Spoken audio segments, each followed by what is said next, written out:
તો નર્મદા જિલ્લામાં પણ રાષ્ટ્રીય ખેલ દિવસની ઉજવણી કરવામાં આવી હતી, જેમાં રાજપીપળાના સ્પોર્ટ્સ કોમ્પ્લેક્સ ખાતે કબડ્ડી અને રસ્સા ખેંચ સહિત વિવિધ રમતગમત સ્પર્ધાઓ યોજાઈ હતી. તો જિલ્લામાં આગામી 3 દિવસ સુધી નેશનલ સ્પોર્ટ્સ ડેની ઉજવણી કરવામાં આવશે.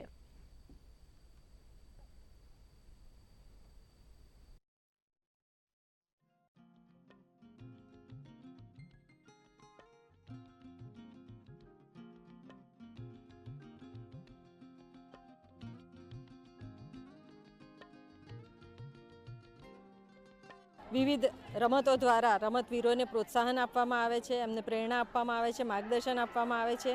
આજે પ્રથમ દિવસ છે કે જ્યાં કબડ્ડી અને રસ્સા ખેંચ જેવી રમતોને આજે ખેલાડીઓએ ખૂબ સારી રીતે પોતાનું ઉત્કૃષ્ટ પ્રદર્શન કર્યું છે અને એના ભાગરૂપે આજે ખૂબ જ સુંદર રીતે જે ખેલાડીઓ પોતાની એકાગ્રતાનું અને પોતાના માનસિક રીતે ખૂબ જ સ્વસ્થ રીતે જે આ રમત રમી રહ્યા છે એ ખૂબ જ આવકારદાયક છે.